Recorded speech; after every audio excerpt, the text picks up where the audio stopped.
বন্ধুরা, রাঙ্গুনিয়ার বেতাগ ইউনিয়নের গোলাম ব্যাপারী হাট এটি একসময় ভাঙনের কবলে পড়েছিল। মসজিদ থেকে শুরু করে দোকানপাট অনেক কিছুই ভেঙে গিয়েছিল। এখন বাংলাদেশ সরকারের পক্ষ থেকে আবার নতুনভাবে সংস্কার করা হয়েছে। আপনারা দেখতে পাচ্ছেন, ব্লক ব্যবহার থেকে শুরু করে বালি দিয়ে সব কিছু দিয়েই মোটামুটি এখন নতুনভাবে আবার একটি সংস্কার নিয়ে আসা হয়েছে। আপনারা দেখতে পাচ্ছেন, এই যে একসময় এই দোকানপাট এগুলো সবগুলো ভেঙে গিয়েছিল, কিন্তু এখন আবার যে সংস্কার নিয়ে আসা হয়েছে সেই সংস্কারের কারণে কিন্তু একটি নতুনভাবে রূপ পেয়েছে বলা যায়। আপনারা দেখতে পাচ্ছেন, এখানে কিন্তু এই নৌকা রয়েছে, অনেকগুলো ইঞ্জিল চালিত নৌকা।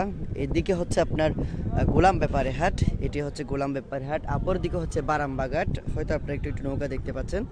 অর্থাৎ এক প্রান্তে রাঙ্গুনিয়া, কিছুটা দূরেই রাউজান, আর অপর প্রান্তে হচ্ছে বোয়ালখালী উপজেলা, আর মধ্যখানে প্রবাহিত কর্ণপুরী নদী। আসামের লোসাই পাহাড় থেকে কর্ণপুরী নদী আবিষ্কৃত হয়েছিল। দেখতে পাচ্ছেন, এখানে একসময় মসজিদ ছিল, মাদ্রাসা ছিল, একেবারে সব কিছুই ভেঙে গেছে। আপনারা যদি একটু লক্ষ্য করেন তাহলে স্পষ্টভাবে দেখতে পাচ্ছেন, এখানে কিন্তু সব কিছুই একেবারে ভেঙে নষ্ট হয়ে গিয়েছে। আমরা এখানে দেখতে পাচ্ছি বিশাল শত বছর বয়সী একটি বট গাছ। সেই বট গাছের কিছুটা ডালপালাও ভেঙে গিয়েছে বাড়ি বর্ষণে। এ হচ্ছে মোটামুটি এখন নতুন রূপ। এখন জোয়ারের সময়, সে কারণে অনেক পানি আছে এখানে। আপনারা দেখতে পাচ্ছেন, আমরা এই দৃশ্যটি আপনাদেরকে দেখানোর চেষ্টা করছি।